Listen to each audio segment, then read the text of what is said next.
Okay. What do you think of, this is for you, but everybody can answer. What do you think of Trump meeting with Viktor Orban? He is the dictator. Is that too strong a word of Hungary? Yeah. I mean, he's an authoritarian Yeah, he's figure. as close as it gets in the Western world. I mean, he was elected, but so was Hitler. Right. And he seems to be elected over and over and over again. Yes. But I think actually most Americans know nothing about Viktor Orban, so it probably has no impact on his electability. And that's I would true. agree with Right. that. You're right. So Right. That's true. yeah. But can we educate them a little? Oh, yeah, sure. We are Hungary's on a country. We're on It's right- CNN now. Right. Yeah. Come on. Who is Viktor Orban? There's a country, it's called Hungary. You may have heard of it. It's part of my heritage. Yeah. It's Hungarian. Oh, it's amazing. And it is Eastern Europe, and it became part of the European Union, but it is definitely the most difficult member of the European Union. Yeah, it by used far. to be part of the Soviet bloc. It Exactly. was part of the group with East Germany and Poland and Czechoslovakia. And allies with Hitler in World War II. Yeah, well, many were. Right. And they were one of the countries that basically were like, don't worry, Hungarian Jews, we're not going Right. to turn you over, we're not going to turn you over, you're not going to turn...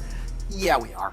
And then by the very end, bam, all... Caroline Leavitt stepped into the liberal stronghold of The View and, in a moment that felt almost unreal, dismantled Whoopi Goldberg in front of millions.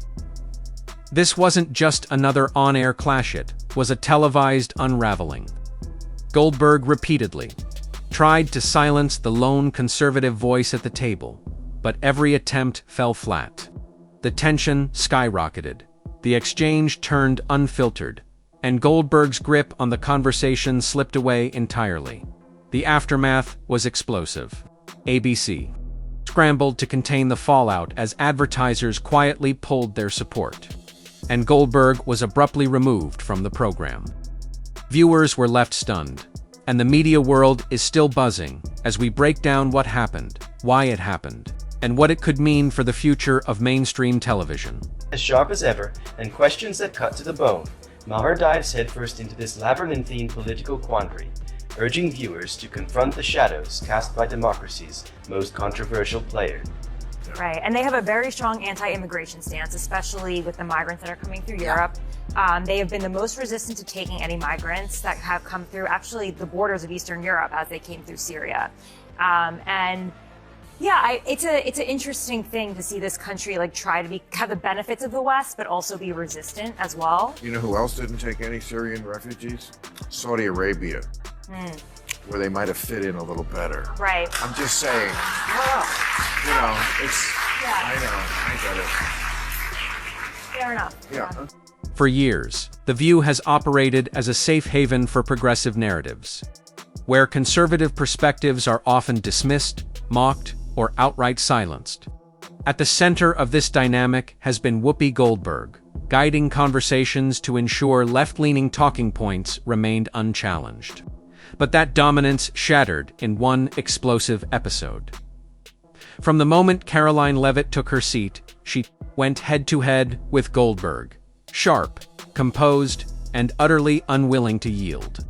She didn't just push back against the show's recycled rhetoric.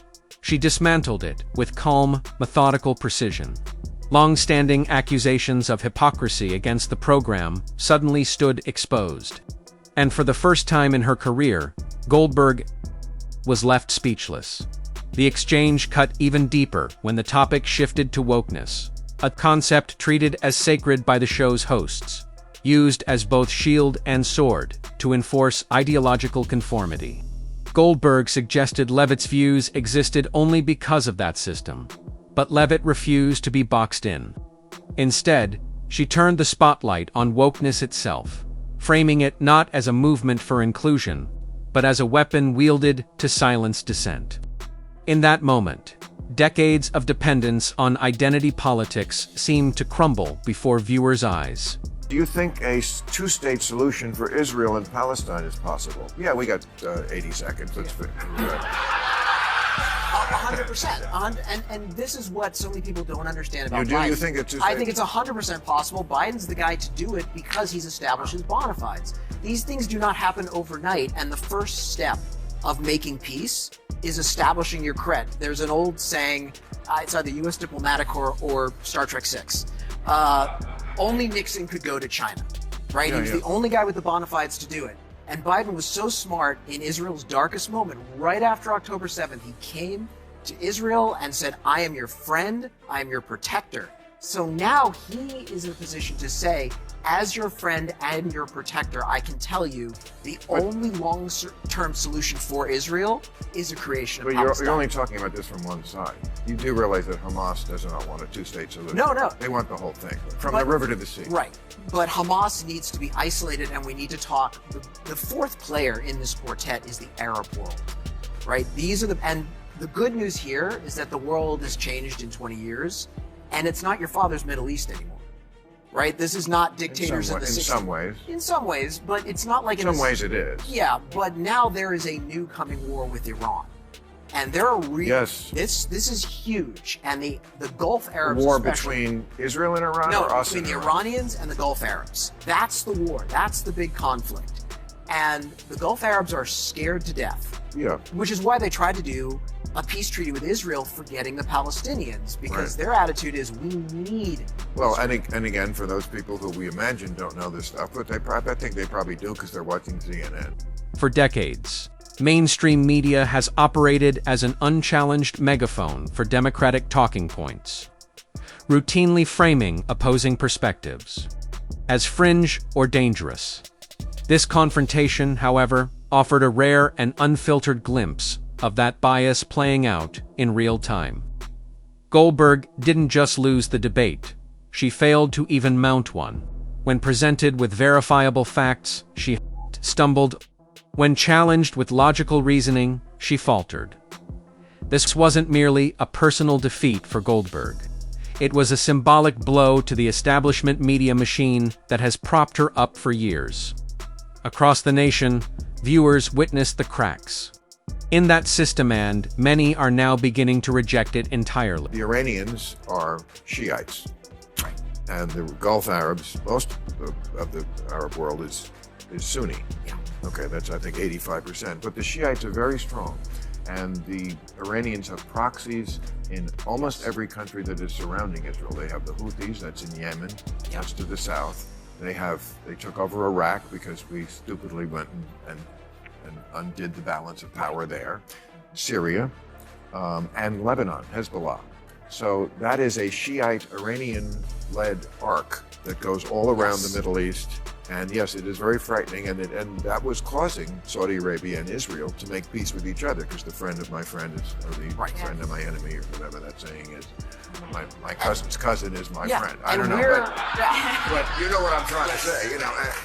But we're in a better position than we've ever been in, between alternate energy tech and alternate energy business practices and infrastructure.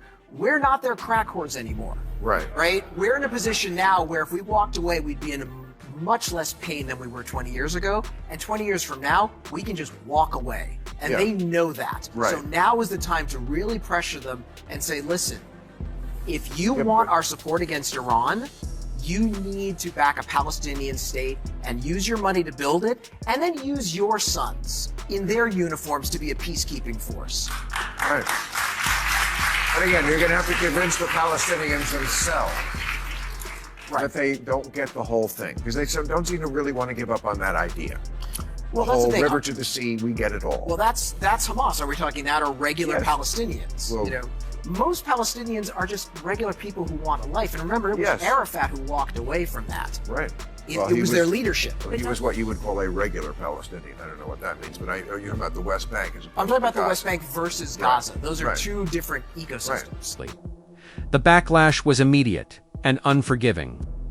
ABC already grappling with declining ratings and mounting legal troubles tied to The View was suddenly thrust into a full-blown crisis. Longtime advertisers, weary of the show's non-stop controversies, began pulling their support.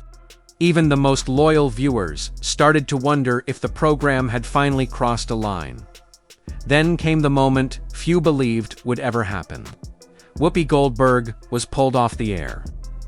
ABC tried to frame it as a temporary leave, but the reality was undeniable. Goldberg had become a liability. In television, loyalty lasts only as long as the ratings hold, and hers were no longer enough to offer protection.